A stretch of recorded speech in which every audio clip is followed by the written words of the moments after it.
Thousands of reservists have received, and in the coming days will receive, call-up notices. They already know the procedure: leave everything, family, work, cancel all plans, get into the battle dress, and go off for another tour of duty, not knowing when they'll return. I was sure that this semester would be the first semester that I did everything on campus. We learned to study on Zoom. The feeling is very difficult this morning. There are hundreds of thousands of families of reservists living with the sword at their throats, a real existential fear.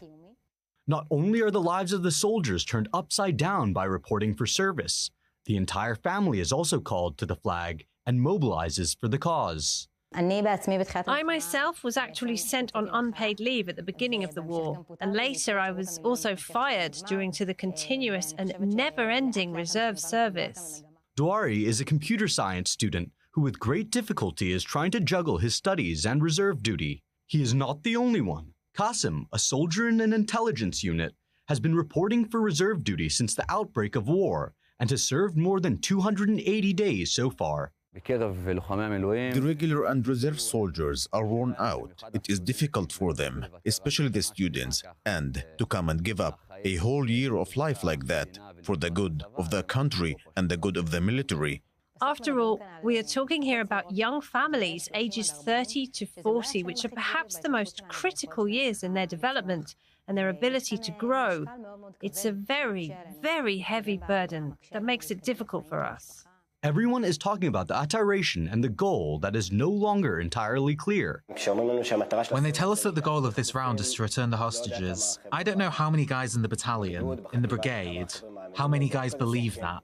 They don't trust the leadership that much right now. Much of the frustration stems from the feelings of collapsing under the burden and the broken contract.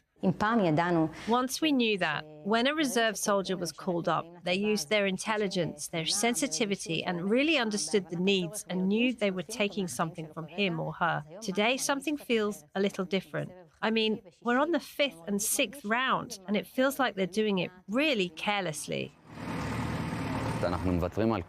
We're giving up so much of our social life, family life, and studies and futures to fight for this country, and we feel like the higher echelons are not on board.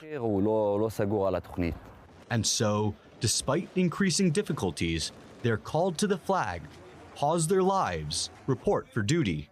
They told us maybe 3 months, maybe less, maybe more. It's very hard. They want to know that there is a defined horizon and goal, and they make it clear that if the country calls them, they'll be there. But they emphasize, if the situation doesn't change, it's unclear how long they'll be able to report for duty.